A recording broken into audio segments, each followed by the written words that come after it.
Hi, I'm Stephen Hand from Archery Supplies. Today we want to look at the Bicaster Hover Arrow Rest. It's a recurve rest, or you can shoot it with compound if you're shooting fingers.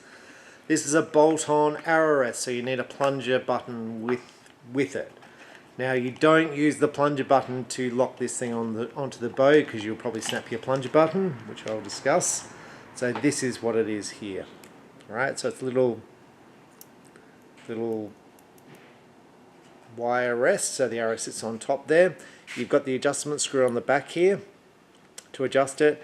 To adjust the arm length, because you want the arrow in the middle of the plunger, you move this arm up or down. So it comes with the bolt to bolt it to the bow, so generally you'll have two arrow holes, two holes on your riser. This one goes on the one furthest away from you, and the plunger is the one closest to you. The Allen keys for doing the adjustment. Okay, so bit about this arrow rest and why I like it. There's a whole bunch of arrow rests like this on the market. That's the first thing. You've got things like this from AAE, which is good arrow rest, right?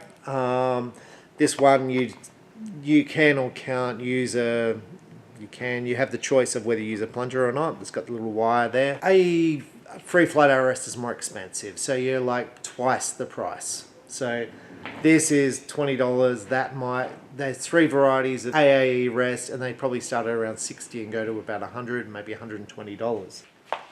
There's other varieties of rests like this on the market from Avalon. Now Avalon is just a rebranded arrow rest, so it's a Chinese arrow rest branded to Avalon, but there's rests like this. They all do the same thing.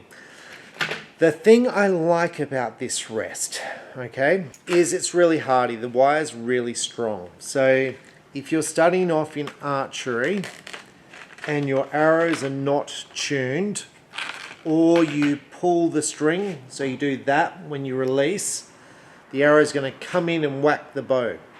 And if you shoot a normal flipper arrow rest, I'm going to grab the Shibuya to have a... So if you shoot an arrow rest to stick on like this, you'll often break the wire. And then you'll be upset because this rest costs $60 and this rest costs $20.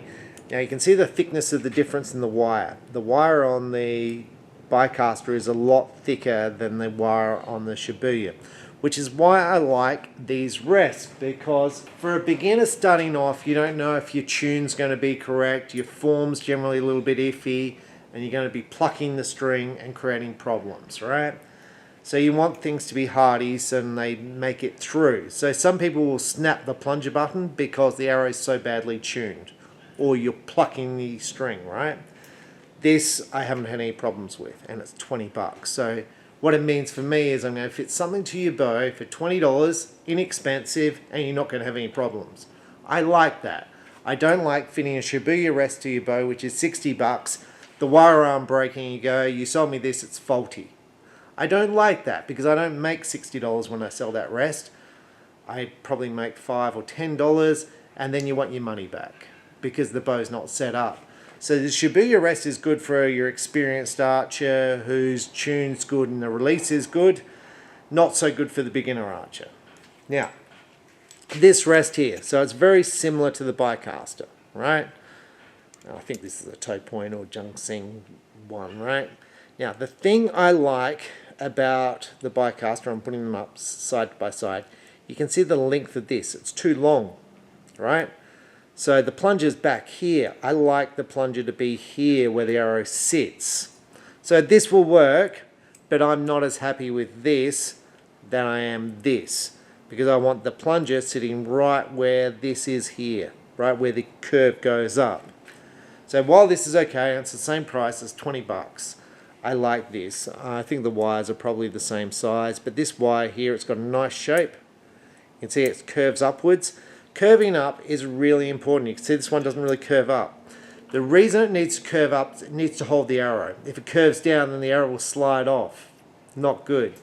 They've got the little curve on the end here to hold the arrow on the rest, because when you're starting off, you might pinch the arrow or do this with your hand, and the arrow will roll off the rest. So this little up thing here reduces that. So you'll need a plunger. Any plunger will do. There is lock plungers. If you don't have 2 holes on your riser and you have to lock this on with a plunger, this is a lock plunger. So the barrel is actually thicker, so you can actually lock it on. Normal plungers you do finger tight and they can snap, because if you do it too tight they'll literally snap off.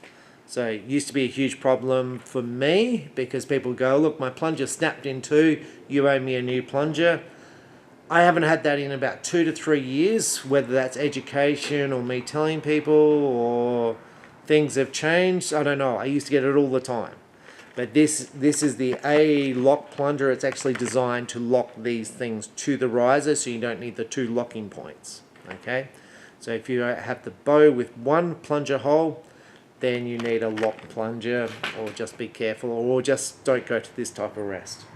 So if you go for this, I would have the 2 locking points, one where it bolts and one where the plunger goes through. Anyway, I'm Stephen Hand, that's the Bicaster Hover. Thanks for watching. Bye.